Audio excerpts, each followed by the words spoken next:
Warning! This episode contains foul language, mentions of drug use and overdose, and sound effects that may be jarring for some listeners.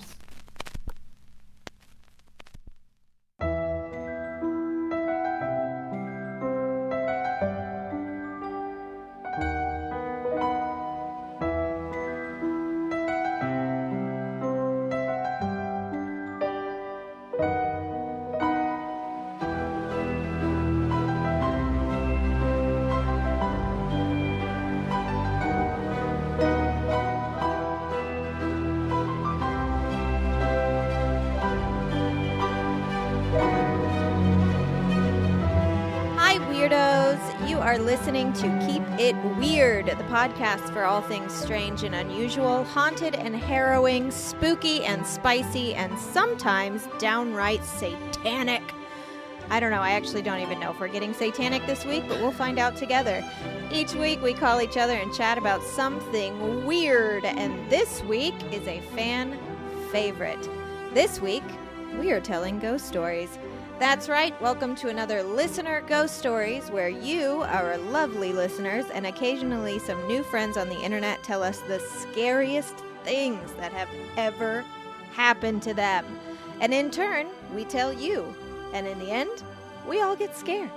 This week, we've got ghosts, aliens, monsters, and demons. Apparently, I'm all jazzed up on the devil today. Do you have any demons for us? Wait, don't tell me. Save it, save it, save it. All right, weirdos, strap in. Make sure your doors are locked, your flashlight has some fresh batteries, and your blanket goes all the way up to your chin. It's time for some real-life ghost stories. My name is Ashley, and this is my co-host, Lauren. Hello, weirdos. That was one of your best intros of all time, by the way. Yeah, like, wow. I always appreciate, you'll always call me out when I have a good one, and, I mean, yours are usually pretty up there, pretty great, but today was next level. Thank you so much. I wrote it 3 weeks ago, so yeah, we've taken a minute to record this. Yeah, sorry this episode's a little late, guys. Had a rough week, and you know how that is. Also, yeah, what I was going to say, we had a fantastic run of guests, and I had so much fun chatting with them, but boy, oh boy, am I glad it's just me and you. I know. Sometimes it is so nice to just be the two of us. Like, we get it. We know what's going on. We just get to hear some creepy stories, a little witty banter here and there, you know, like, it's good. It's some comfy. Giggles. It's happy. Yeah, it's comfy. That's what it is. It's comfy. It is really comfy. I wanted to blast this out because I don't think I did on social media, but there's a podcast. It's called Psychoanalysis. It's really fantastic if you like horror movies, and even if you don't, even if you just like psychology. But basically, they take a look at horror movies through the lens of psychology. So, you know, for example, if they have an episode on the Babadook, they'll talk all about, you know, depression and trauma and grieving and how the movie reflects that. And they also do comfort horror movie episodes, which I just got to be on one. I got to go on. Comfort horror? Yeah, I got to go on and talk about phantoms, which, as you all should know by now, is one of my favorite movies ever. So we got to totally nerd out over Liev Schreiber and Ben Affleck in a cowboy hat and Rose McGowan, and it was a really good time. So check that out. It's you can listen to it anywhere you listen to our podcast. Psychoanalysis is what it's called. Oh my gosh, it's really I can't wait to listen. I mean, I always tell you this. You're the reason that I watched Phantoms, and I am now so in love with that movie. It's so good. I also just love hearing you talk about it because you love it so much and have the passion for it. So I'm very excited. I was fully prepared to go on this show because I've listened to this show before. They've done some really great episodes. Their Bride of Chucky episode is really funny. Oh, I bet. The Blob episode is really good. The Exorcist episode. There's a ton of really good episodes. But like the guests sometimes are watching the movie for the first time, and in this case the host of the show hadn't seen Phantom, so I was fully prepared. I had my notes ready. I was fully prepared to go on there and defend it to the death, and I did not have to because they loved it, and I was like, what a dream. Okay.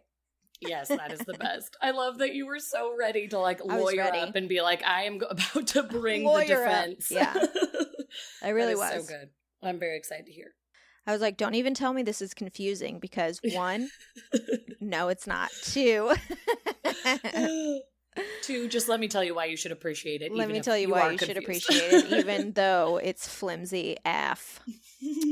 So, anyways. So good. Hey, guys. So, hi, hello, we're here. Sorry we've been missing for a little bit, but I feel like coming back with one of your favorite episodes is going to keep us in your good graces. So, it's fine. I sure hope so. Today we're telling listener ghost stories. So for anyone, if this is your first listener ghost stories episode, I always recommend popping in a set of headphones because I do add some sound effects and spooky music, and it just sounds better through a set of headphones. But if you don't have headphones, you'll still get a kick out of today's scares. Can't wait. Do you have demons today? Do you have any demons? Just tell me. I don't have any demons, actually, which I feel like the last few episodes we've had some, but mine, it's interesting. I did not do this intentionally. They were just like the stories that spoke to me. It's a lot of houses, like, which I know a lot of our stories are involved in houses anyway, and, you know, people experiencing things, but a lot of it is kind of about like the house and more objects in the house rather than people. I know it kind of just happened, so you'll see, but not really demons. I at least my first story is like a classic haunted house tale. So see, I love that. We got a lot of houses. We got some houses. I'm ready. This is our our fixer-upper episode. This is our DIY network haunted episode. Sponsored by HGTV. It's gonna be great. All right, let's get into some scares. Lauren, you're going first. I'm gonna kick it off. This is from, this is so fun. Not that it's bad if you want to go anonymous. I don't want anybody to not think they can be anonymous on this show, but it is fun when listeners let us say their names just so we can give them a little shout out. And all of my stories today, I had approval to say names. Hell yeah. Really fun. So this first one is from listener Sienna. Thank you for writing in. Oh, recognize that name. Hi, Sienna. Uh-huh. Sienna says, hello, ladies. Insert praises to you ladies and your magical podcast here, which is perfect because it's like, we get it. You enjoy us. We get That's it. all you We're have awesome. to say. She says, this isn't a typical ghost story, but it is a weird story nonetheless. My fiance and I live in my now deceased grandparents' house. When we moved in, some things were a little outdated, so my mom, also our landlord, offered to pay for some updates. Here's what happened when we updated the main bathroom. At my request, the only part of the bathroom that was updated was the shower tub area. At the completion of the project, an exhaust fan was installed where one had not been before. The exhaust fan has given me the weirdest vibes, like someone is watching me from the other side. Oh, yikes. And it makes it kind of hard to enjoy a soak in the tub, really. Anyway, one day I go in there to use the toilet, and for whatever reason, I get a feeling that I need to look in the tub. I fight it for a second, thinking it was so strange, but I give in just to prove myself wrong. When I finally did end up taking a peek into the tub, there was a cross-pendant necklace right under the exhaust fan. My fiance and I aren't really religious people. Neither of us have a cross necklace in the time that we've been together. We've never seen one, and we hadn't had any visitors since the last time I used this bath shower area. So I found this extremely weird. I grabbed the cross necklace out of the tub and took it to my fiance to ask about it. When I showed it to him, he asked where I got it, and I told him, and he made some joke about the bathtub being a bad place to store jewelry. I explained that it wasn't mine and it had simply just appeared. He didn't think a whole lot about it, just thought that it was some weird event, and he doesn't really believe in the paranormal in general. He just will play along and go to haunted stuff with me for funsies. Once I confirmed what I already knew, that the necklace was neither of ours, I called my mom. I was convinced one of the men that had been working on the house had moved into our attic space, and we were going to be one of those creepy instances of discovering someone living in a crawl space or attic, etc. Yes, always my biggest fear. My mom was convinced the necklace had belonged to my grandma, since it was her house, and she was just blessing the bathtub renovation for us. So my mom came over later that day, saw the necklace, and was able to confirm that, to her recollection, it actually did not belong to my grandma after all. She had never seen it before. So, at my request once again, my stepdad and fiance made a trip up into the attic and have made multiple trips up there since to make sure nobody is living up there. The necklace turned up missing the very next day, and we haven't seen it again.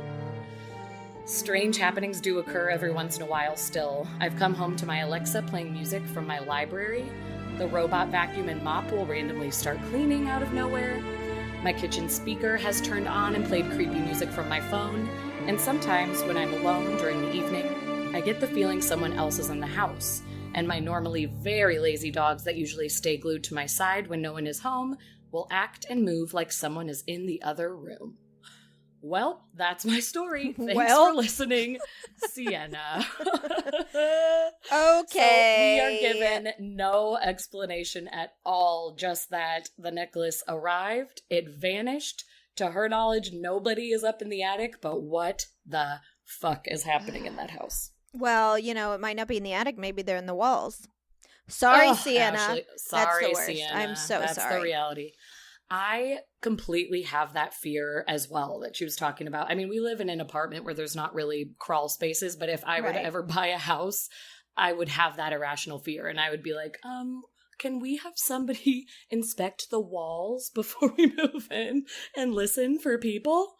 I'm really nervous. We have the creepiest crawl space in our house that we live in right now. Really? Oh, yeah. No. It's in the closet. That's where the entrance is.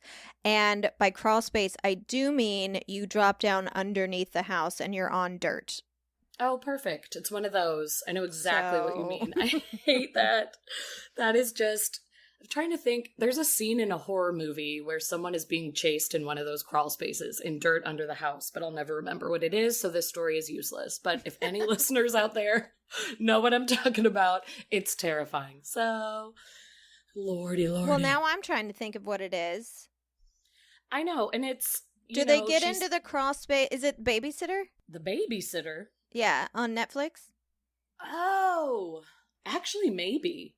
There's a part in The Babysitter where the boy hides underneath the house and he gets in through the side, though. There's like a vent outside and he gets in that way. Anyways, it doesn't matter. It might be. Sienna. I know, it's we could go on this forever, but my goodness. What a creepy vibe you're getting in your own house. That's such a bummer. I wonder if there's an alternate reality or another dimension where someone is living in that house too, and they lost their cross necklace for 24 hours and are when they found it, they were so relieved. Yeah, you won't believe it. I lost my cross necklace that I wear every day. It just disappeared and now it's back and I have no idea where it went. Totally. And I think that's a good way to put it because we want you to live in peace and hope that it was just that simple of a situation and not some creep living in the walls. But it was funny because she mentioned the deceased grandparents at the start of the story and it was oh, this is going to be a sweet story about her grandma's necklace. No, not at all. The mom said, absolutely not. We don't know where that necklace is from. And funny that it fell from the exhaust fan that you already hate. Yeah, you're already feeling bad vibes from that exhaust fan. I know. So I'm sorry, but let's hope that it is. Fingers crossed. Fingers crossed. It's just another dimension, just a little time slip. They turned the particle collider back on, so exactly. Who knows what's Anything going can happen on in our world right now. Also, and that's what we're going to stick with. What?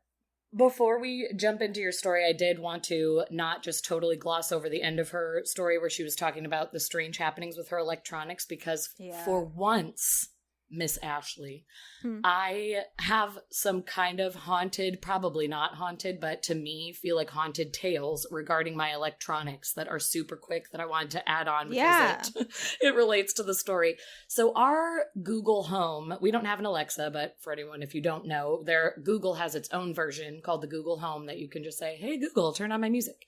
Ours comes on all the time and we'll be like, sorry, I didn't hear what you said, or sorry, I don't do that. I don't have that capability.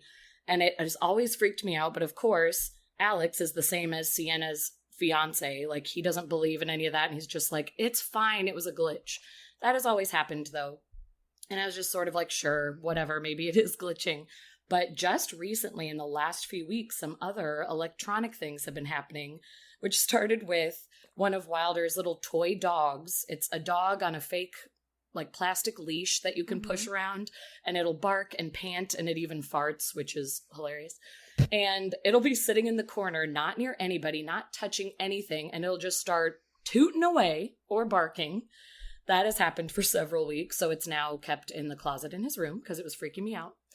And the other day, while Wilder was getting in the car for preschool, our car started locking and unlocking completely on its own, even though neither of us were bumping into the lock button on our door. My keys were sitting on the trunk of the car, touching nothing.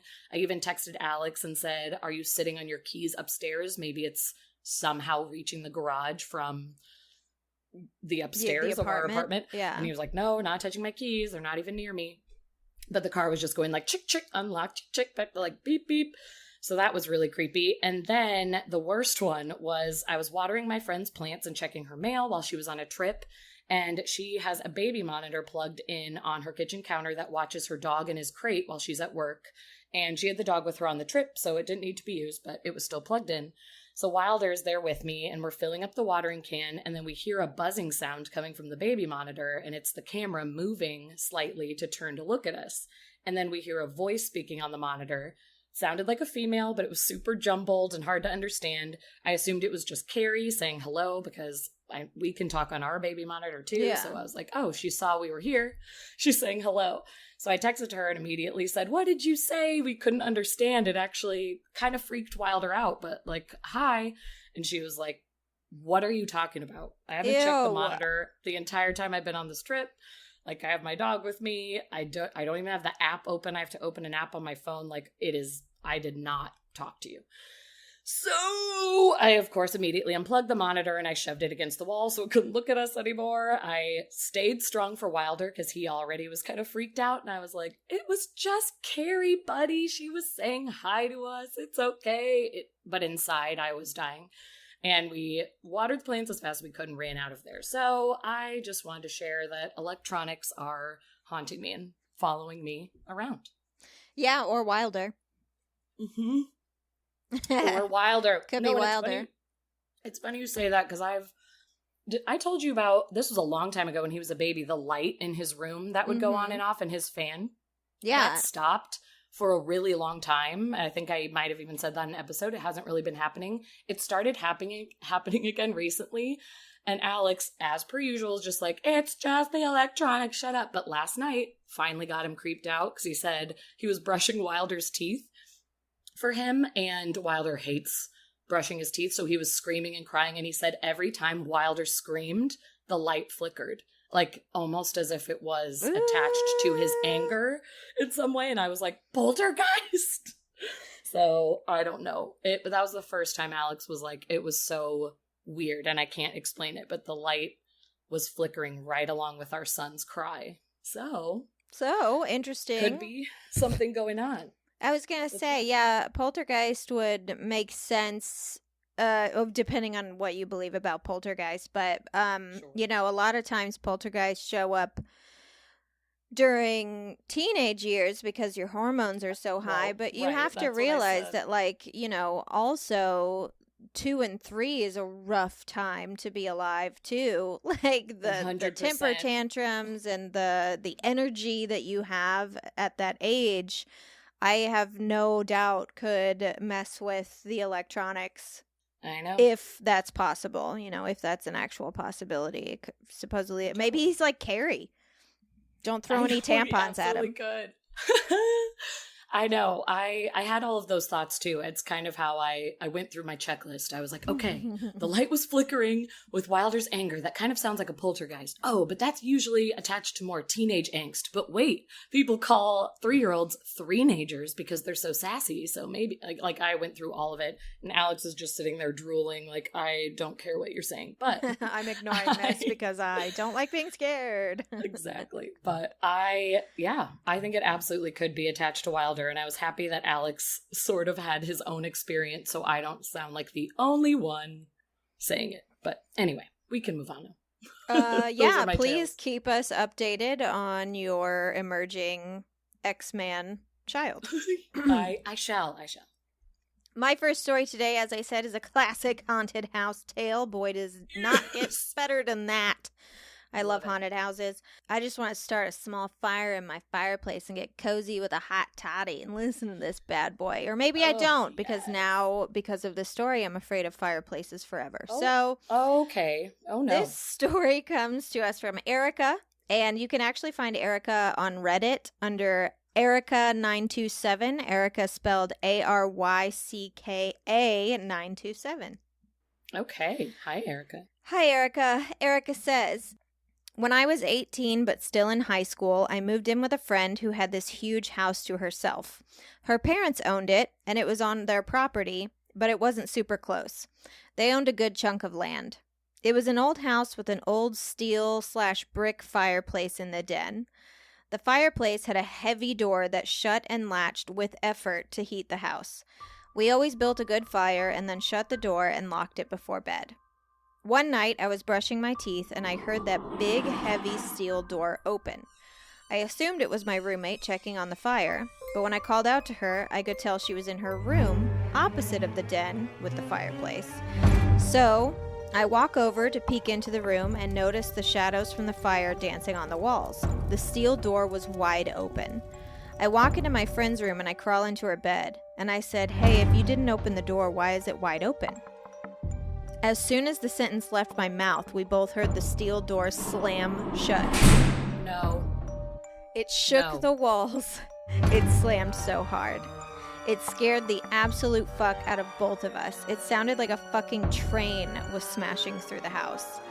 She wanted to call her dad, who lived down the road, but I argued it was 3 a.m. and he would kill us if we woke him up. So we decided to go check it out ourselves. Armed with flashlights and baseball bats, we slowly walked towards the den. But when we got to the room, that door was not only shut, it was locked.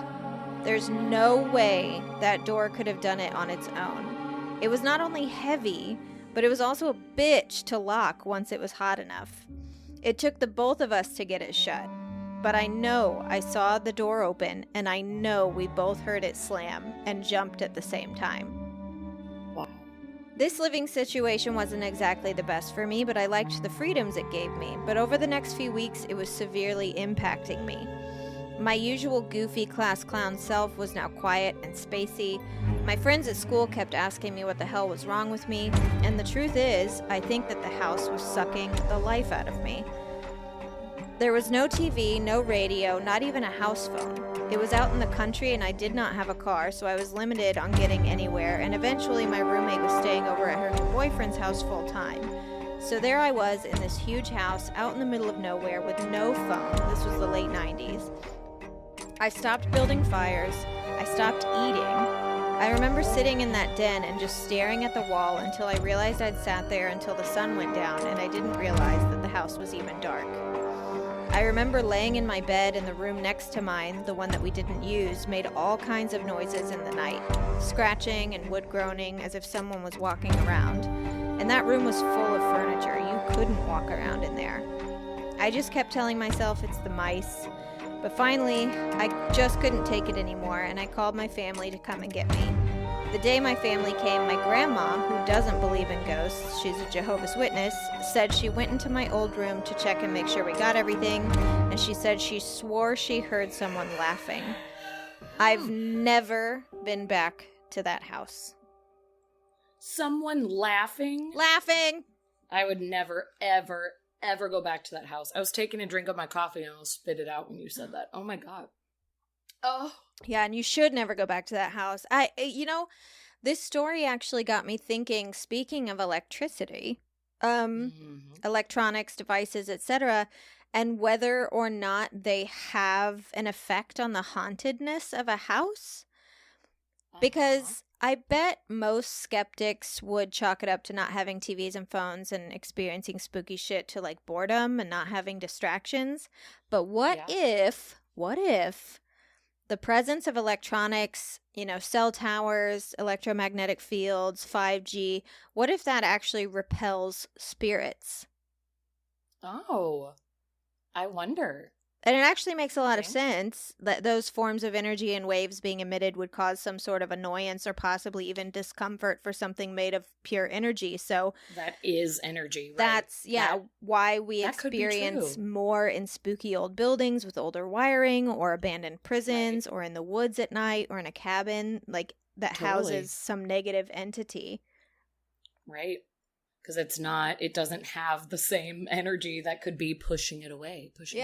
But you think of like high-tech buildings and stuff, and it might not be that, they're new buildings and they were just built. It might be that they have, 5G and they have a lot of electronics and they have, stuff like that actually literally repels paranormal. Right.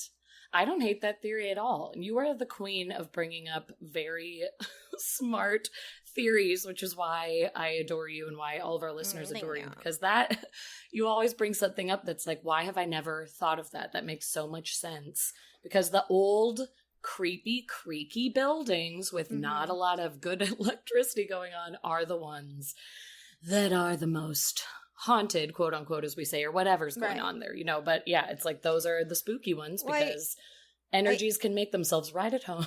Yeah, I even think of like my house. Like my house growing up, I obviously had a handful of experiences in, a little bit more than a handful. I had 2 handfuls of experiences in, and other people did. So like I know that it wasn't just me. And we built that house. So no one died in that house. Like, as far as we can tell, no one lived on that land. Why it was haunted was always a mystery. Back in the day, so my parents lived in the middle of nowhere. We didn't have cable. We didn't have internet. We had dial-up. You know what I mean? And, like, now, my dad built a big tower. We actually have internet. We actually have cell service. And almost nothing paranormal ever happens there anymore. Interesting. And I always thought of it as like, me and Jamie moved out. Maybe whatever was there kind of moved on because it wasn't as fun to be there. But like, what if it's because we got upgraded? Yeah, with the electronics. I don't know. But also, about time that a tower arrived at your home because my dad had to build his own tower to get fucking internet. No surprise. No freaking surprise. I feel like we just talked about this on our last episode too, that Ron is just like building everything for himself.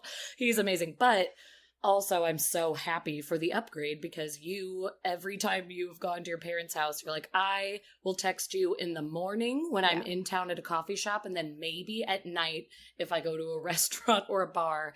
Otherwise, you might not hear from me because there was a long time where I got service at my parents' house, but I had to have my phone like on the kitchen counter pointing towards the backyard. You know what I mean? Like, so like I couldn't be near my phone. Point it north with the window open, and you have to have a piece of tinfoil wrapped around your finger. And you have to take a feather and fan it. Exactly.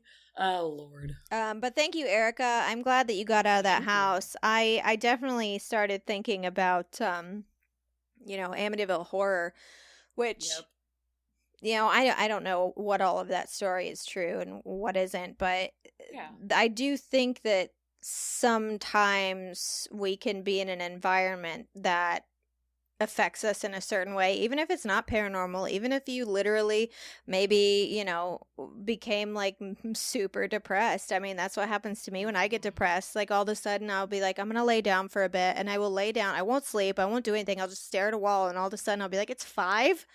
Yep. How much time just went by? What happened? Was I abducted? I know. Yeah, I feel that. That is so real, which, I mean, goes along with so many people's stories. I think if you're deeply depressed and you can become susceptible to who knows what, just seems like there's a darkness. Yeah. Something is lurking. Oh, Lord. Okay. I have a story from listener Jackie. Jackie. Hi, Jackie. Hi, Jackie. Thank you for your story. Okay. Jackie writes, hello, weirdos. First off, I just wanted to say how much I love you guys, and I've been listening to Keep It Weird since the first season. You make life a little easier to bear. Thank you. Thank you. It also makes life easier to bear for us, so. Totally. I was like, we need this podcast. Yeah, we're with you. Okay. Says, this one is a doozy, and I apologize for the book, but this is the story of my most recent haunted house experience. So This is the longest story I have. Buckle up. It's all worth it. I promise. Okay. Jackie says, a little backstory. I have always seen energy, quote unquote, energy, since I was a little girl, and it used to scare the crap out of me. The energy I would see would appear at night often and would wander around my house. Several of these energies at a time.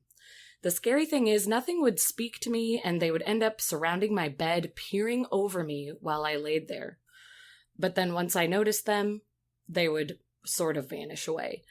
But if they stayed around, that is the point I would freak out and cover my face with my blanket and hold my breath for as long as I could until eventually falling asleep, or they would maybe start to move away, disappear, and I could sleep soundly. This experience lasted until my early teens. Can't imagine going through that for so many years. I now can feel and hear things more than see, like I did in my childhood. Fast forward to me as an adult and struggling with my new husband looking for a house to rent in one of Washington's most expensive counties. We were desperate at the time and found a listing for rent in a very cute 1930s yellow house with a very affordable rent price. It was split into townhomes. Our side was 2-bed, 1-bath with a shared backyard. We loved it, and we jumped on the offer and moved in quickly with no knowledge of any history of the house or who had lived there before. Okay. The day we signed the lease was the day the previous tenants were doing the walkout, so they were still there as we came to sign. As they finished and were leaving, the female looked me dead straight in the eyes and said, "Good luck," sternly. No smile, and with concern in her eyes. Wow. I didn't think anything of it at the time. How could you not? We were so excited to be there that I just didn't care. The only weird thing we first noticed was the second room smelling like baby formula, but I just figured that the tenant before must have had a baby. I was home alone for the very first week, just vibing, watching a movie one night, sitting in a chair that was away from the wall and kind of placed in the middle of the living room. Suddenly, something started grabbing strands of my hair, lifting them off my shoulder, and it felt like they were petting or sort of playing with it. I sat very still, just letting whatever it was be curious, as I am very curious of what in the hell is going on as well. This was the first thing and ended up happening too many times to count in the 3 years that we lived there. The second week, our home was fully set up and we had a room divider in front of the bedroom window. My husband and I were having sex on the other side of the room when, in the middle of it, the room divider had been picked up and flung on top of us. What?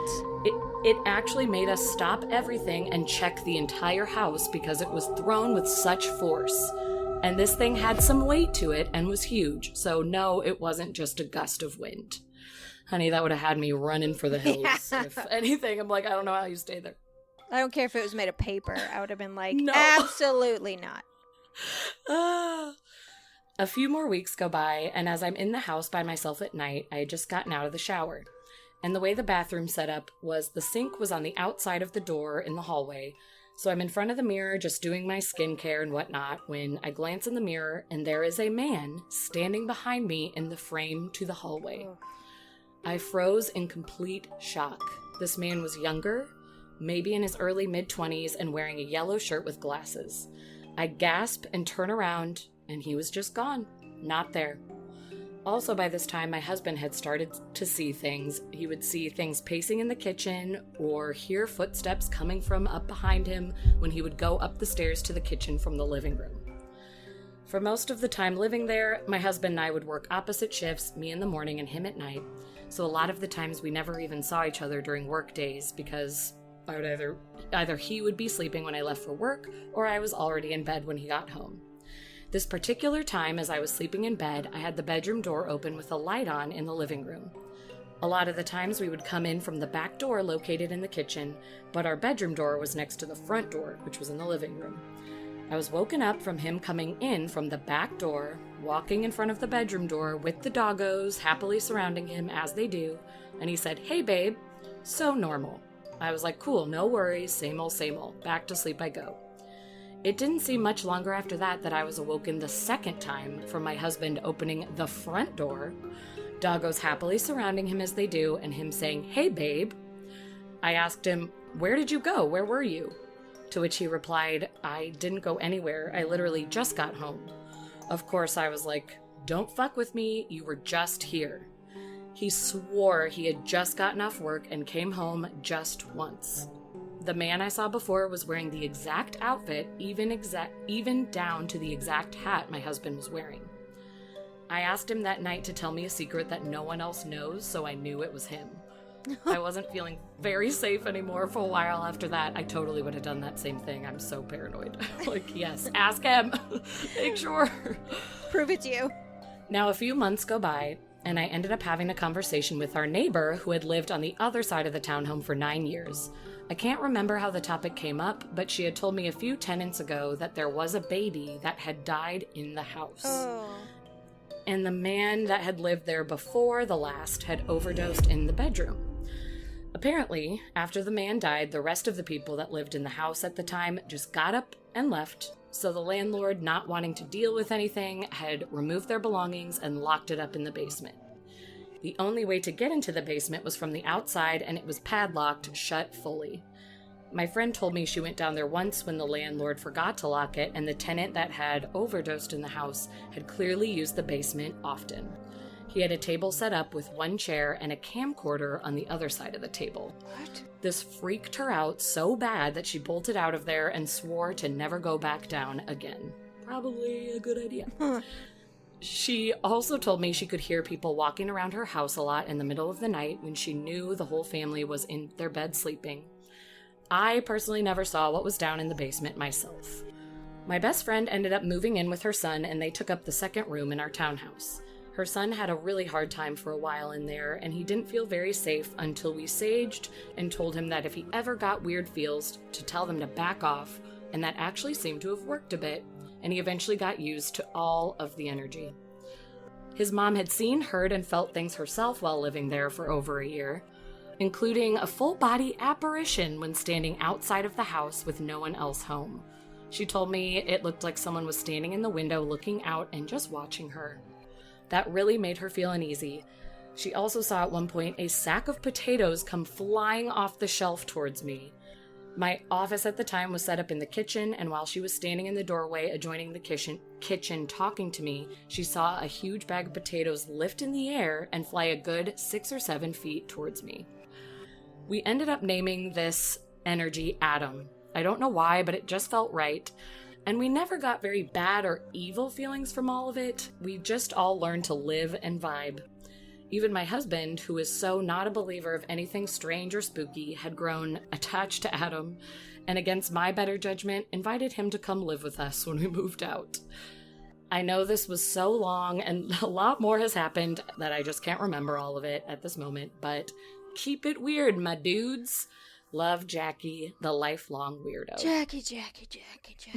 I cannot. First of all, your husband inviting Adam to come with you, I would be like, are you kidding me? Adam I want to have one night of peace. Potato sack at me. And a room divider flew on top of us when we were just trying to get a little intimate. Like, come on. Sweet Lord. I can't.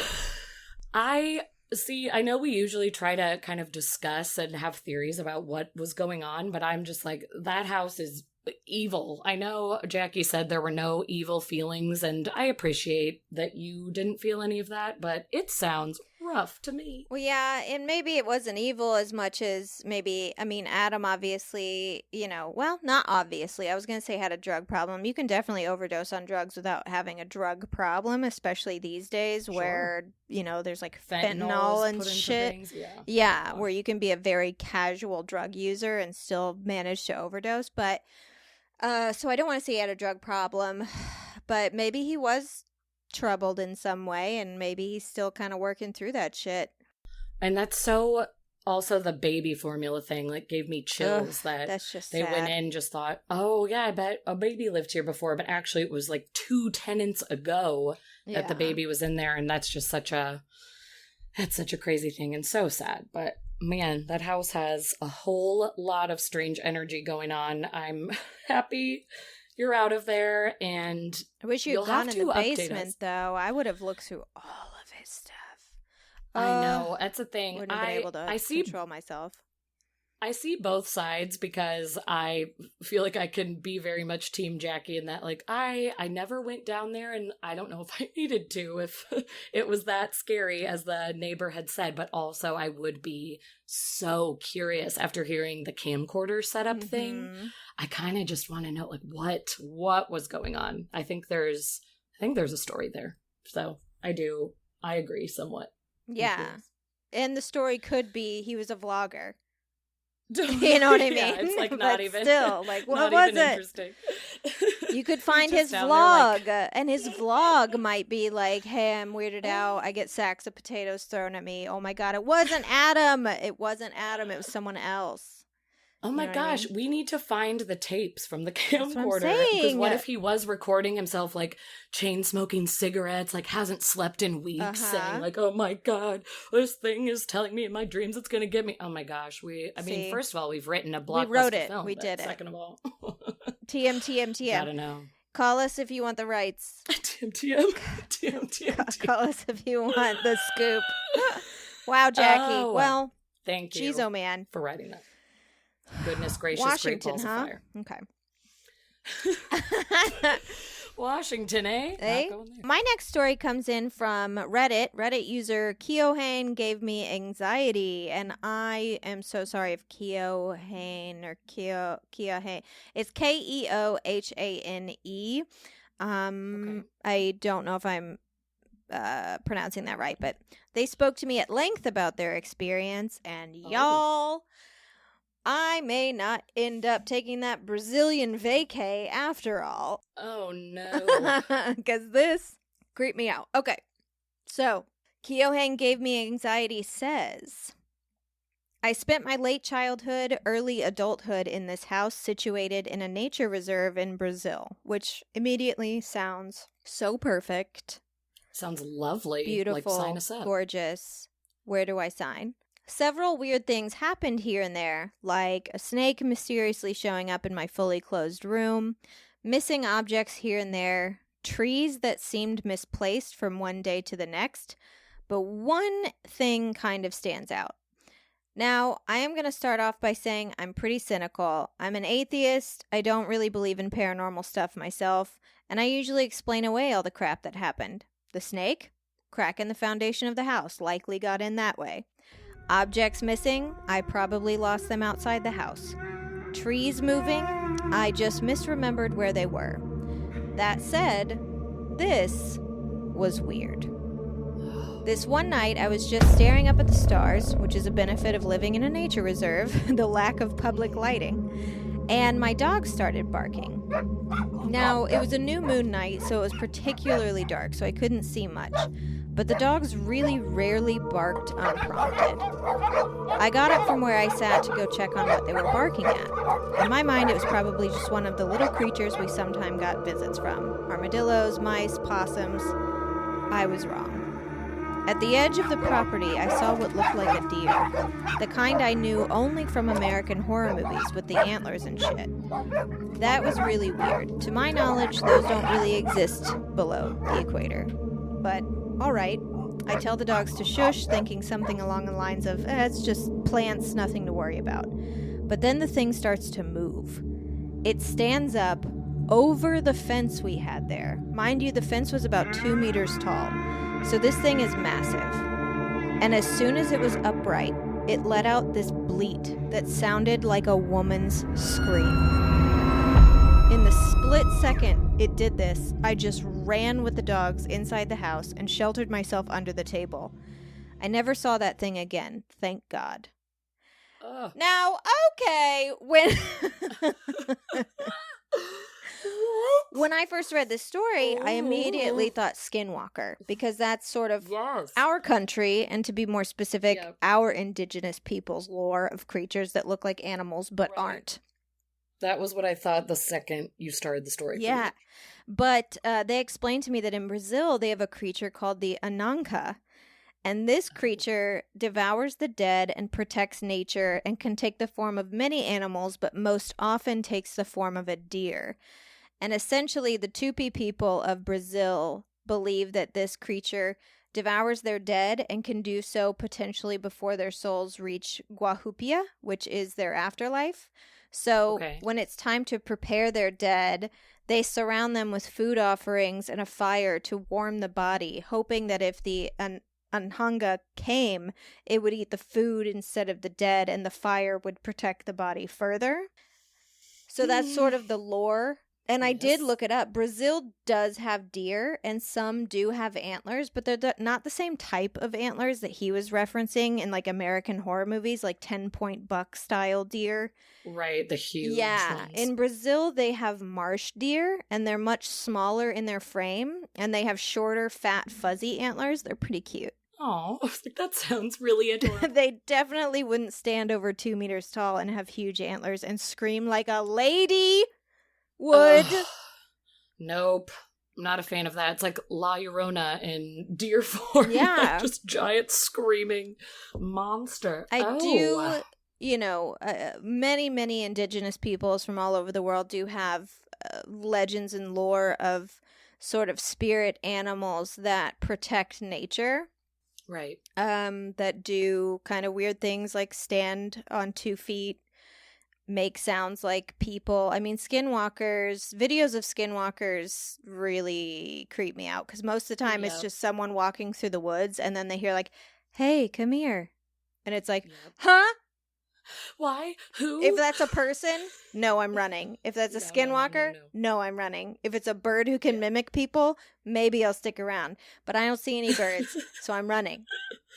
So I'm running. I'm out of there. I'm out. My gosh. I'm not doing it. That is terrifying. So we're not going to go to the nature reserve in Brazil. No, we're not going to have that retreat. Maybe I'll pass. As beautiful as the stars sound. Oh my gosh. But thank you so much for letting us tell your story. I don't know what you saw that night, but I'm glad that it got you at least a little interested in the paranormal. What is that one scary movie where the woods monster has antlers? The Ritual? Yes. Yeah. I was like, why? I wanted to say something with an R, but I couldn't remember. Yeah, that's a good one. That's another thing I was imagining in my head was just this like giant antler horror show. Antler monster. Yeah, The Ritual is one of those rare horror movies that shows you the monster and it isn't disappointing. 1000%. That's actually how I sell it to people. So I'm glad that you feel that way too, because I hate when a monster is revealed too early when there's no payoff. Yeah. But in The Ritual, it's done so well and it makes you pee your pants no matter how often you see it, to be honest. A lot of the time, once you finally see the monster, you're like, oh, well. Unfortunately, mostly it's because today it's CGI'd and it's very hard to be scared of something that's made of CGI. But yeah, sometimes it's just like, oh, that's not that scary, but this thing was terrifying and I hated it. Really, really terrifying. Yes, it was well done. Haunts my dreams. Goodness. Okay. This next story is from, actually, this one is special. It's from a childhood best friend of mine. Her name is Nicole. Hi, Nicole. Nicole. We actually just recently reconnected on good old Facebook Messenger, something that Facebook was good for. We met when we were little in the musical Oliver. Aww. We both got super short haircuts, and I played Oliver, and she was the Artful Dodger.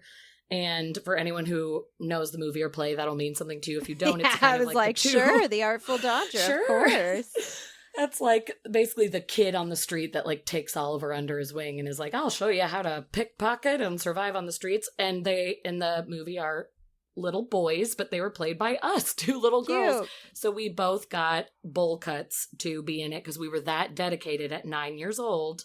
And I had a really strange year with a bowl cut after that, and Nicole got to go through it with me. So she's a very special friend. But we were friends for many years. I definitely have memories of sleeping over at her house and being super freaked out by her basement and her upstairs hallway.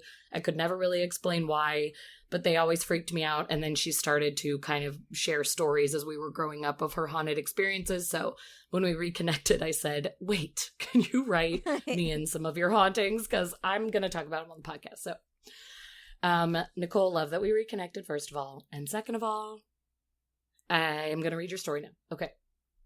She says, most of my childhood that I can remember included scary stories, night terrors, and being afraid of the dark.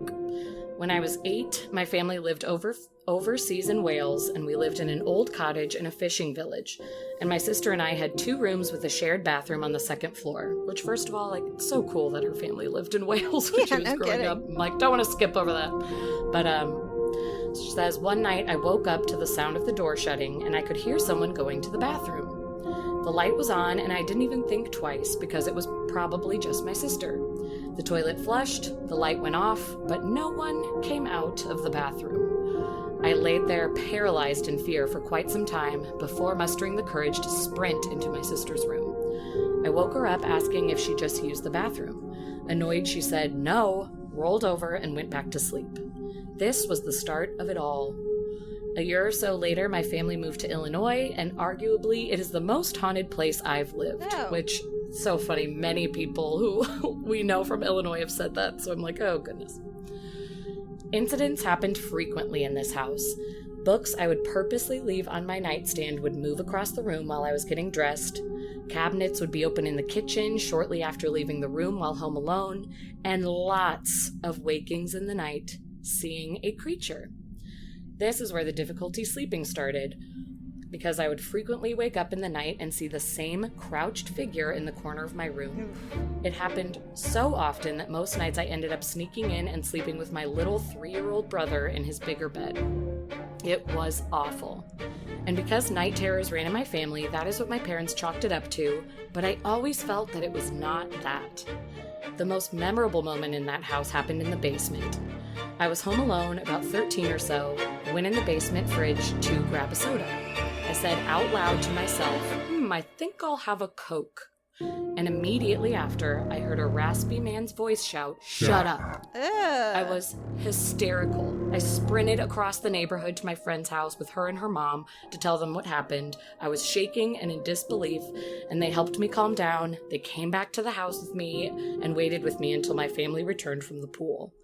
These moments were frequent, and I had lots of friends witness these situations over the years, and they were scared to sleep over. Sorry, Nicole, I was included in that. Over the years, this continued and seemed to subside when I began college as I had a roommate. But when I went away to graduate school in Pittsburgh, the visions and episodes returned. I was renting a room in an older home, and the creature in the corner came back. Not as often, but there was enough that I started sleeping with the light on at 21 years old. There were moments where the cabinets would open and close, and the garbage bin lid would randomly start swinging. I had a good friend at the time visiting who was sitting in the kitchen with me when the garbage can lid happened, and she was crying, asking if we should rent a hotel room. The last memory I have was waking to use the bathroom in the middle of the night and seeing that crouching figure in the corner one last time. The terror I would feel every time this happened is indescribable. All I know is when I moved in with my then boyfriend, now husband, after graduate school in 2012, I never had an episode again. I still get moments where I get the chills and feel a presence or mild visions I believe to be a message, but they are not scary. I like to think I have a sort of sense that was not developed when I was a kid, and it just manifested as scary for my age. But who knows? Love, Nicole. Love, Nicole. After all of that. Figure in the corner that followed you. I know, everywhere you went. And especially, I think of after that Dreams episode we did, where, like, the area that I covered was night terrors after, like, so I still kind of have all of that research in my mind. When I'm reading the beginning of her story, I sort of agree with her parents, and I'm like, it does sound like night terrors, to be honest. But then when it followed her into her adult life, which is incredibly rare, that's where I start to be like, well, wait a minute. Yeah. And then just suddenly vanished. Like, when she had the roommate, it vanished, and then now living with her husband, it vanished. So it's like, it comes for her when she's alone, which is interesting. I don't know. It's weird. Yeah. That's worrisome. I don't like it. I would be like, cool, I'm glad I can never be alone again. I mean, obviously, I wonder if, like, her husband's ever gone away for any amount of time and anything's happened, or if it's just, like, a matter of, like, living in a place with someone has... With someone. Yeah.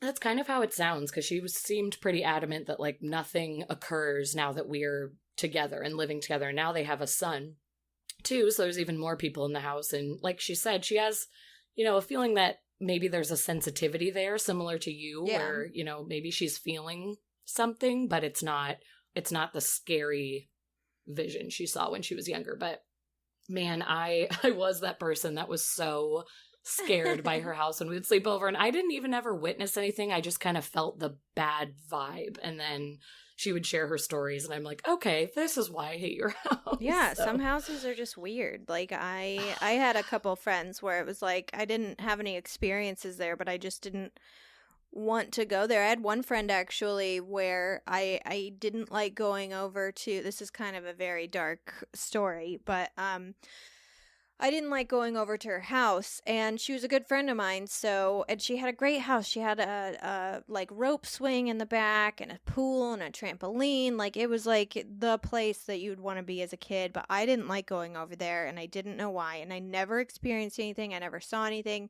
and I'm talking like even with the people in the house, but I found out much older that she actually was sexually abused by her brother.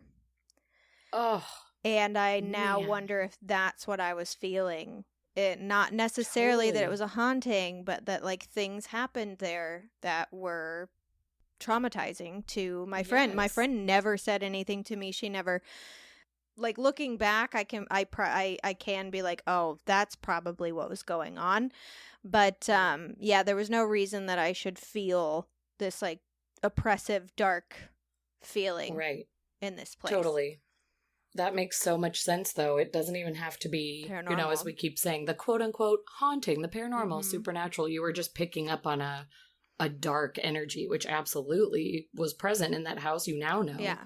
But that is so sad. Horrible. But you have a talent for that, kind of a superpower. And I know a lot of people do, though, as we're learning. I think my sister has it. I think my friend Nicole has it. And maybe Wilder has it. We don't know. I think a good amount of people have it. They just don't know how to tap into it. Well, they just don't know what it is. Like, a lot of people, I think, you know, have it in a sense where they're like, well, yeah, that's just my instincts. And in a way it is. It's not anything like fantastical. Sure. I think it is simply just, you know, my eyesight sucks, but my sixth sense is pretty attuned, you know? Is strong. Yeah, for sure. You're right. Wow. Well, thank you, Nicole. I'm glad you shared those terrifying stories. Thank you so much for sharing your awful experiences with us. Sorry about it. This next story comes in from Andrea. Hi, Andrea. Hi, Andrea. This is a fun fact about Andrea that our listeners might get a kick out of. One of her stories was featured on the show My Paranormal Nightmare. What? Which we have talked about here on Keep It Weird before, and I believe I even posted about it in our newsletter once or twice. So I think you did, yeah. Yeah, she had... That's really fun. She had joined Reddit, and her very first post ever was explaining an experience she had as a child. And the show, My Paranormal Nightmare, read it and reached out to her, and she got to go on the show and talk about what happened to her. So it's that's awesome. Season 1, Episode 6 for anyone who's interested in watching it. And so cool. Fortunately for us, it's not the last experience Andrea would ever have. She has a newer tale for us, and this one is quite spooky but awfully sweet, which is my favorite kind of story. Yeah, I was going to say, we need the sweet.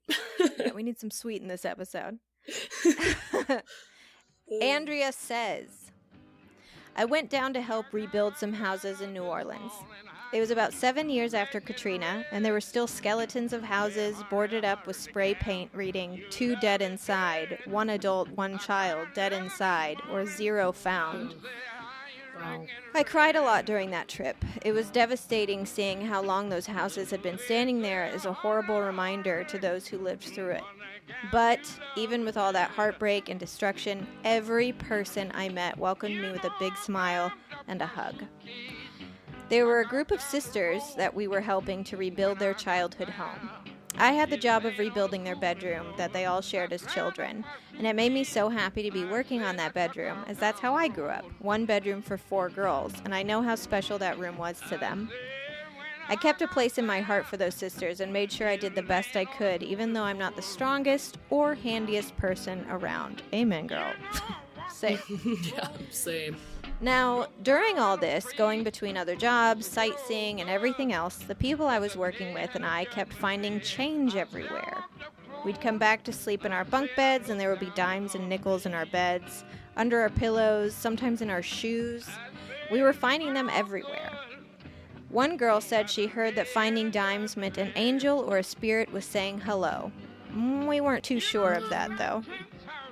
On our last day of working on the sisters' home, they made us an amazing dinner with gumbo and everything New Orleans you can imagine. And while we were eating and talking, they told us stories of what the neighborhood was like when they were children in the 60s. One of the stories they told us was about an elderly man who lived a few houses down. They said he would walk up and down the streets with a jar of coins to hand out to the children so they could run down to the corner candy store. My heart fluttered when I heard that, and we all looked at each other, remembering what that other group member had said. Maybe it was a coincidence, maybe nothing at all, but I like to believe it was that sweet old man thanking us for helping his neighborhood and those sisters he would so fondly give candy money to. That is really sweet. That's so sweet. It's really sweet, but also I am going to ruin it by saying that I watched Candyman the other night. And so I just think of like sweet Sherman, who was just a troubled man who wanted to hand out candy to the kids with no ill will. And then, you know, the evil. Beat to death by the police. Which, yeah, it doesn't mean to say that this old man wasn't also sweet, like Sherman originally was, but I just think of, like, all that came to my head was the darkness of the 2021 Candyman. Ignore me. It's a very sweet story. It is. Yeah, I know that. That's nice. A lot of paranormal happenings. I mean, New Orleans is a very spooky place. It's a very spiritual place. It's a very spooky place. There's a ton of ghost stories that come out of New Orleans, and not just from the residents who believe in it, but from people that visit who say, like, yeah, it's just got a weird vibe. And I think that when you are in a place where the population is so spiritual, I think that it would stand to reason that there would be more spirits around, because why wouldn't they want to hang out where people give them offerings and people, you know, celebrate them? Totally. And I know that after major tragedies like hurricanes, stuff like that gets amped up. Right. And I don't know if that's because of the amount of lives lost or what that is. I mean, you know, there's a whole Unsolved Mysteries episode on the hurricane that happened in Japan. Right. I don't know if we talked about it or just both watched it and then texted about it. I always get those two things mixed up. But yeah, that is, some of those stories were so wild because after something that big happens, there are so many experiences and moments of, you know, family members feeling things, and I mean, just the whole city feeling things, but it's crazy. But I do like the idea of this old man still handing out change. I know, sweet man. I love that. We're gonna believe that is what was happening. Yeah, I love it. Absolutely. But thank you so much, Andrea. I loved that story, and I'm very excited to check out. I know I've seen season 1 of my Paranormal Nightmare, so I know I've already seen it, but I'm definitely gonna go rewatch her episode so I can see it again and put a face to the name. Go back. Yeah, see who Andrea is. Oh, that is so fun. Thanks for writing in. Okay, this is my final story. Final tale. From listener Jenna. Hi, Jenna. Thank you, Jenna. Jenna says, when I was in high school, I would babysit for the family across the cul-de-sac from my house. They had recently moved into the neighborhood and had 2 boys, a 7-year-old, we'll just say Isaiah, fake name, and a 1-year-old. They moved in after the previous homeowners, an older couple and their adult son, because they had suddenly left. I didn't know them well, just simple hellos if we crossed paths. This new family, though, was so nice, and the mom would tell me about her Native American background and her belief in shapeshifters, spirits, and other spooky things. It creeped me out a little as I hadn't yet gained an interest in that kind of stuff yet, But when they asked me to babysit, I would. It was a Friday night, sometime around Christmas, when they asked me to come watch their boys for a few hours while they went out with their friends. I agreed and headed over around 6 to get settled in and say hello before they took off. The baby was so sweet and cuddly, clinging to my chest the moment I picked him up, and his older brother Isaiah was rambunctious and playful like any typical 7-year-old is. After their parents left, we ate pizza, watched some TV before Isaiah headed upstairs to play by himself before bed. He was pretty independent and responsible, so I told him that he needed to be in bed by 9 and that I'd be up to check on him in a bit. I stayed downstairs on the couch with the sleeping baby on my chest, watching a movie, and lost track of time.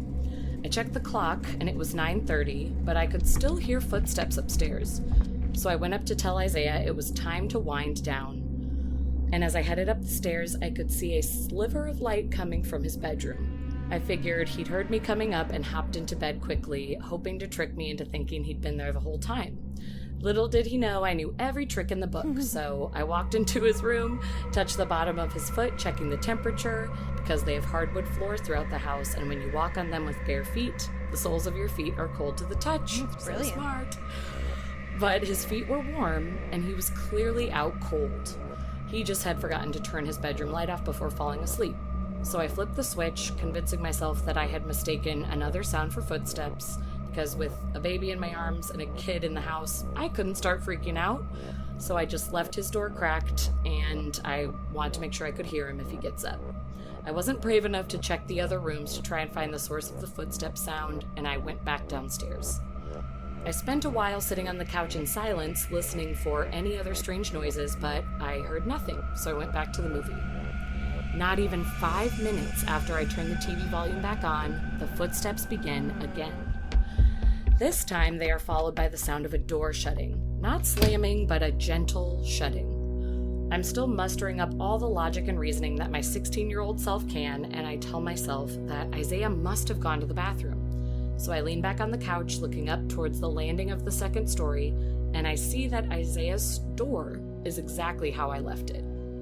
The bathroom is across the hall from his room, so he'd have to go through his door to get there.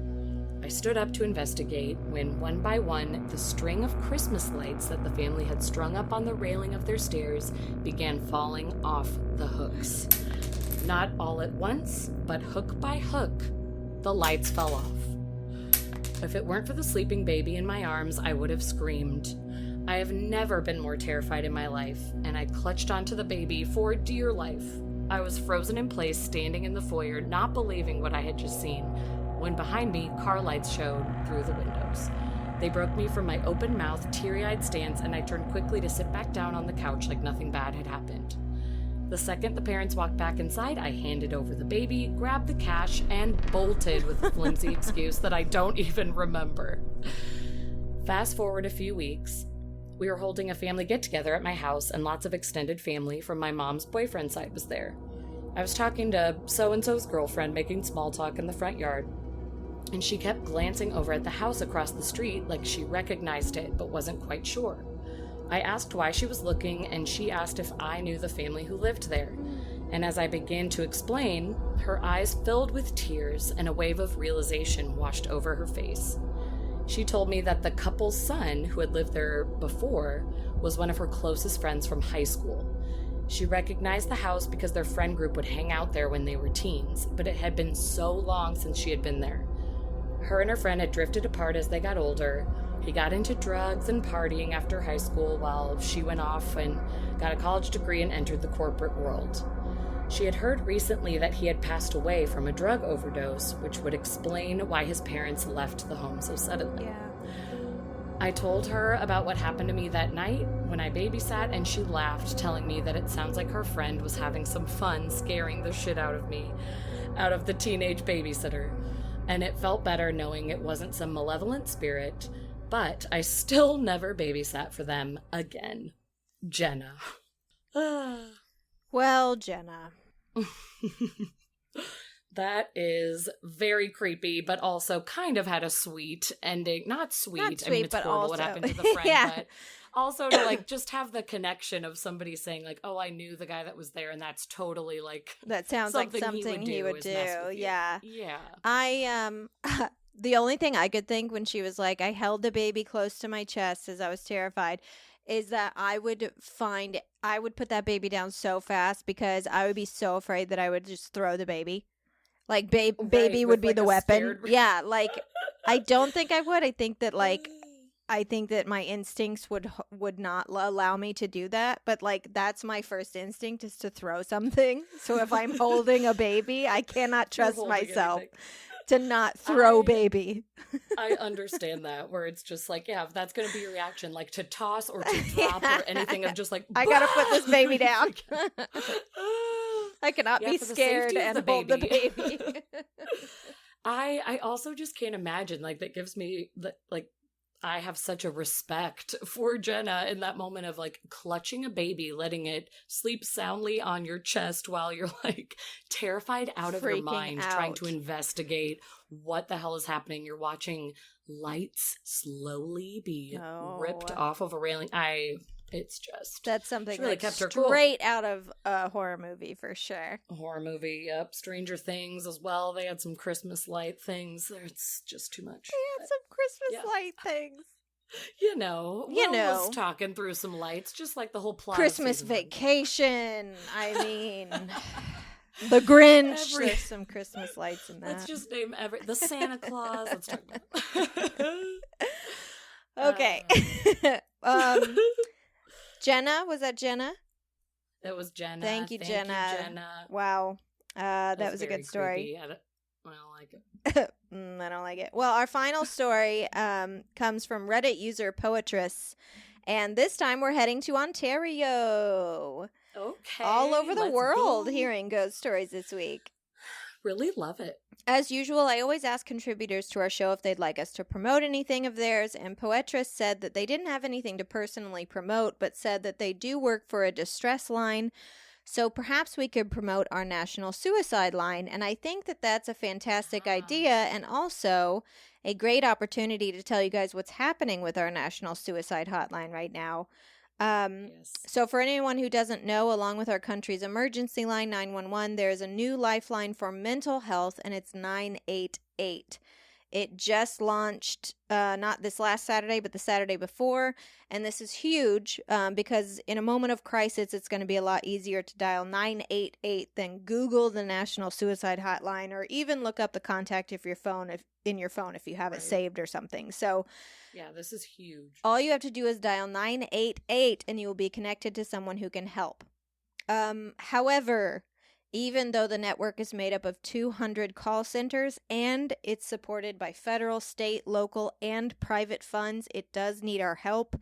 With the launch of 988, they're expecting calls to the hotline to almost double, which will add pressure to an already strained system. And the last thing we need is for people calling this number at a moment they need someone the most just to be put on hold. So please, if you can donate to the Suicide and Crisis Lifeline at 988lifeline.org/donate, you could literally help save a life. So that's 988lifeline.org/donate. Amazing. Yeah, let's help them out because that is so important. And it's huge that they have made it that easy to call the number, and that quickly. But I also, one of my friends back in Illinois, this is just a shout out to all my childhood besties on this episode, but I have a friend named Lexi who actually works for the suicide hotline, and she's just one of those people that, like, I always say this about my sister too, working in hospice. She's one of those people that can handle this type of thing. This job is not for everyone, but she also has been recently shouting it out in her Instagram stories and promoting it. And I also wanted to give her a little shout because I think it's incredible what she does, and the people that, are working in these call centers are amazing human beings who are going to help you out, but they absolutely need more people. We need more lines to be able to take the calls. So let's help them out.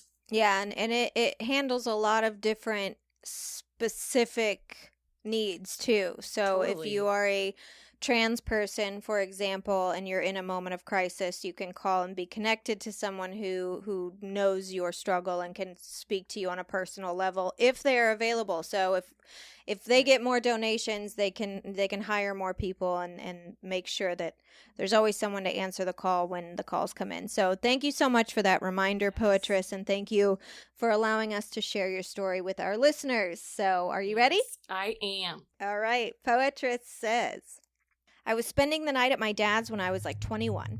I shut the bedroom door, which meant lifting it a bit and pushing it to close it tight. And then I laid down. I immediately couldn't move, and I started hearing this noise that made me think of a chopper. And I could also hear talking. Not words, just the sound of people talking. It got louder and louder, and I was so scared that I couldn't move. Then it stopped, and I heard the front door open. I heard footsteps and the sound of something being dragged down the hall. It made me think of a garbage bag. Then I heard my room door open. I was so goddamn terrified. I was finally able to force my eyes open. The door was wide open, but no one was there.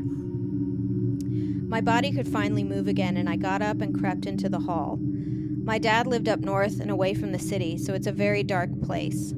I couldn't see anyone, and I didn't hear anything. I walked to the living room and went to a lamp. This lamp was the kind that turned on by turning a knob, and it slowly came up to full brightness. But when I turned it on, it kept getting brighter and brighter and brighter. It got so bright I covered my eyes and turned my head. When I opened my eyes again, I was back in bed, and my bedroom door was wide open. I know people will say sleep paralysis and nightmare, and I can't argue with that, but in 40 years, I have never, ever had another experience like it. I have insomnia, I always have, and this started as soon as I laid down. But I don't know, I don't really believe in aliens here either, but I'll tell you this. My dad still lives there 20 years later, and I've stayed in a hotel every time I visited ever since. Oh, wow. That's how frightening it was, whatever it was. That's saying something. My goodness. You were abducted. Yeah, you were 100% abducted. I did honestly immediately think abduction, and then I was like, hold up, pull it back, Cass. It doesn't have to be an abduction. Don't always go for aliens, Ashley. I did try to debunk it with a sleep paralysis explanation, but it just doesn't fit. As someone who has had sleep paralysis several times, right, and it has manifested several different types of feelings and hallucinations, none of this said sleep paralysis to me. Yeah. First of all, it doesn't happen as soon as you lay down, especially for someone who suffers from insomnia and doesn't fall asleep as soon as their head hits the pillow. You don't just go into sleep paralysis. Absolutely It's something that happens when you are falling asleep, or even sometimes when you're transitioning from one REM cycle to another. Mm-hmm.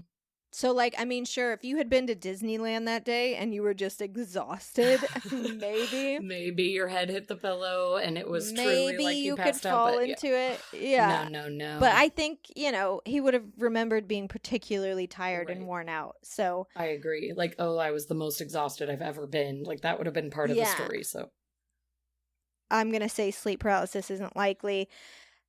Could it have been a dream? Sure. It could have been a nightmare, definitely. But even if it was a nightmare, it scared him enough to never stay the night in 20 years. And also, like he said, in order to close the door, you had to lift it up and push it to close it tight. So even if it was a nightmare, like, how did the door open? Why was the door open when it takes that much work? I don't like it. I'm scared. I would not ever stay there again either. Like that, no matter if it's a dream or not, like that would be enough to say, nope, I'm going to steer clear of that zone. No kidding. Wow. I also asked Poetress if his dad ever experienced anything strange there, and he said that he's never mentioned anything strange and that his dad did brush this off as a dream, which is understandable. And I also asked if he'd be comfortable telling me where this was, and I'm not going to blast out the city here, but I will say it's in Ontario, and it was a hot spot for UFO activity. Okay. Specifically, there were some crazy stories out of this place between 1950 and 1990. There were 51 reported verified witnesses, with some of those people reporting over 23 sightings each. Okay, well. There are reports of UFOs landing near mines. In one case, a miner literally passed out at the mine first aid station after claiming to have been hypnotized by creatures that came out of a craft. What? There was another miner who claimed to have received messages from the creatures as well, and he said, and I quote, "I would rather be dead than relay the message it gave me. It was horrible." Oh my God. There's even a story out of this area where a squad car was chased by a UFO. So mines, caves, check. Yep. Real Hellier vibes. I was just about to say, we know about mines. We've talked about Hellier on here. We know the mines. We've talked about mines. Got that activity, baby. Also, I mentioned to Poetris, when I looked at the city on a map, I was interested by how much water was in the area because I know that's a popular theory that UFOs are seen more often near water. Right. And he said that was interesting to him because there are over 300 lakes there. Of course there are. The mines, the lakes, the no other activity happening to the father. It's like, okay, yeah, because if it was a haunting or, you know, something that was happening with the house, there probably would be other experiences. But it was this unique abduction moment. That's my theory. Yeah, there was a girl the other day on Twitter who posted something about how... Was it Twitter? It was Twitter or my Facebook, but it was someone who was in my friend who I followed that was at home and she heard something outside and she went out and looked out the window and she didn't see anything, but she thought it was interesting that she couldn't hear any bugs because this time of year, especially in Illinois, I mean, if you're sitting in my living room, all you hear outside is like, wah, wah, wah. Yes. Like it's There's bug buzzing, city outside. Yeah. Noises. And she was like, no bugs. And then she went and sat back down in her living room and the power went out and then came back on and then went out and then came back on. And then her garage door started opening and closing. What? And I immediately was like, UFO? Yeah. Was there a UFO? Seriously. That sounds like some Close Encounter shit. It sure does. To go out and only hear the silence, which in the Midwest you are never hearing on a summer's day. Ooh, that's eerie. But I think this is as good a time as any to say that next week we're talking about my favorite thing in the whole wide world. Aliens! We're doing it. Also, we're doing it, Peter. We're doing it, Peter. The way Ashley presented it to me was so funny because you said it as if I was like your parent who would maybe turn you down. You're like, can we, pretty could please? We possibly. Like, it's been a while. Could we do aliens? I was like, I would love to talk about aliens with you anytime. Because again, Ashley is the queen of coming up with a new theory, a new way to look at aliens. So like, we're going to bring it. New ones. We're going to bring it. It's going to be fun.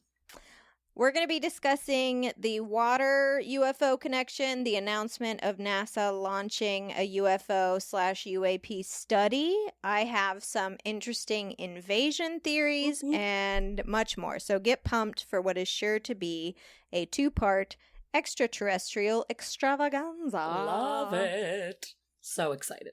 Thank you, Poetris, for letting us share your story. Seriously. I'm pretty sure you were abducted. Sorry about that. Yeah. I'm glad that you have no other memories from that experience because I've heard it's pretty shitty. Yeah, I think that's the important part, that like there's no really bad, horrible things stuck in your brain. So yeah, let's cling to that. But if you're ever interested, you could get hypnotized and see if anything comes up there. Ooh, yes. That happens quite a bit. We might be talking about that next week too. I don't know. We'll see. We'll see.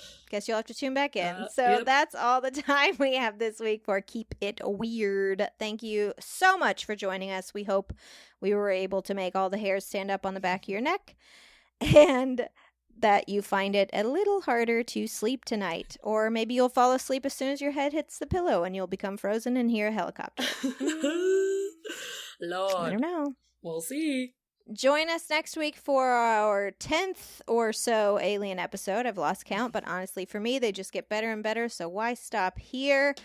Please consider donating to our show. It's the summer months, which are definitely our slowest months for the pod in terms of listenership and patronage, but we still have bills to pay to keep this podcast rolling, so if you have $1 to $10 to spare to give to your favorite show, please do so at www.patreon.com/keepitweirdpodcast.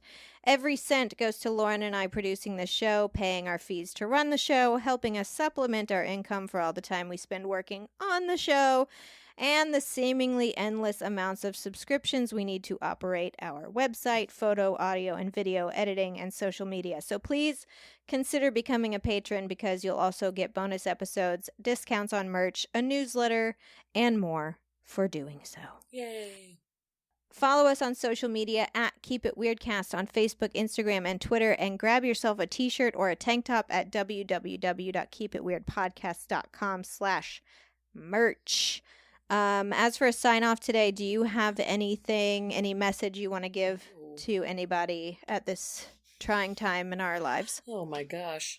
I don't have anything clever to say other than watch out. No, that's all I have. Watch out. All right. Only because today, I didn't even mention this, but there were police cars on my street and it was really scary coming home with my son. So just watch your back. But that's in Los Angeles. So Ashley had geese in a yard next to her. So maybe you're going to live a happy goose Maybe you're life. fine. Yeah.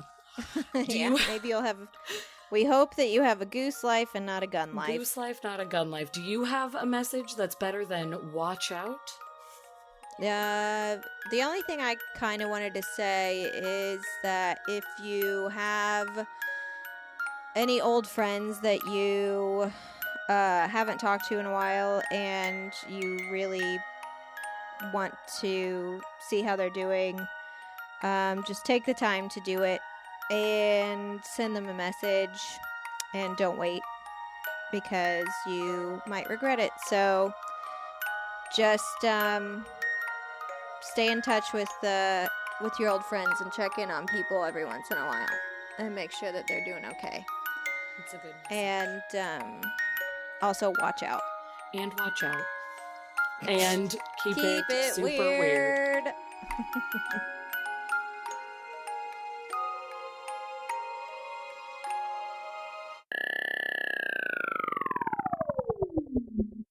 Zoom, zoom, zoom.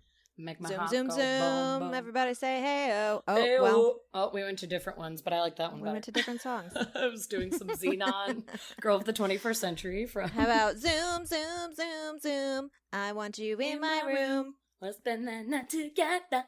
From now until forever. Ever. Yep, it's good stuff. Ba-da-da-da-da-da-da. All right, are you ready? Mm-hmm. Let's go.